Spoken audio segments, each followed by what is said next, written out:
ఎన్నో ఈ మధ్యకాలంలో ఎన్నో జరిగాయి, ఎన్నో ఇబ్బందులు పడాను, ఎన్నో చూస్తున్నారు అందరూ. కానీ కట్టుబట్టలతో రోడ్డు మీద పెట్టారు. నా పిల్లల బట్టలు, మా ఇంట్లో వాళ్ళ బట్టలు ప్రతి ఒక్కటి చిన్నప్పటి నుంచి పెట్టుకుంది ఏది లేకుండా రోడ్డు మీద పెట్టారు ఒక ఊరికి వెళ్ళి వచ్చేసరికి. అండ్ బయటికి ఎక్కడికైనా వెళ్ళేదానికి కార్లు కూడా లేవు, కార్లు తీసుకెళ్ళిపోయారు.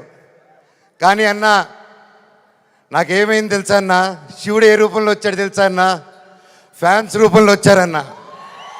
ఇంటి బయట 20 కార్లు పెట్టారన్న నాకు వచ్చి. వాళ్ళే తీసుకొచ్చి ప్రతి ఒక్కరు వచ్చి అన్న మేమున్నాం అని నిలబడారు.